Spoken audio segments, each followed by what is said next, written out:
Hamann and Benson. A vision for your future.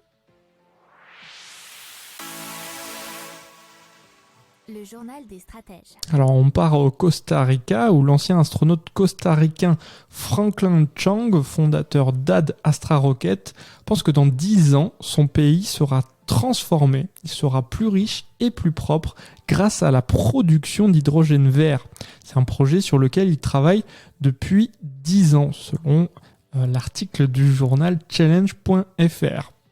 Alors, il a créé une unité de production d'hydrogène vert à petite échelle.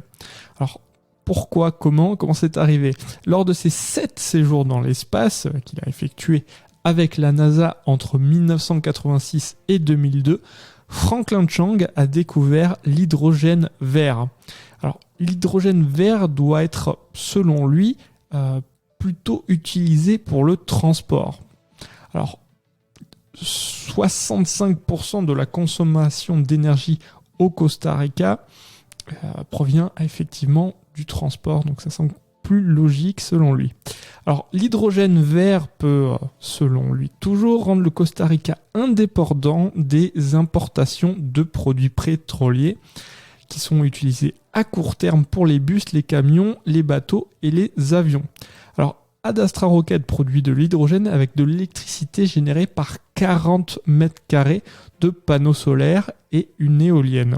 Alors, selon une étude qui a été réalisée par le consultant en énergie renouvelable Initio, le Costa Rica pourrait produire chaque année 6 millions de tonnes d'hydrogène vert, ce qui serait 8,5% de la demande mondiale actuelle. Selon l'étude d'Initio, d'ici 2050, le secteur pourrait créer 221 000 emplois, ce qui représenterait 484 millions de dollars du PIB du pays.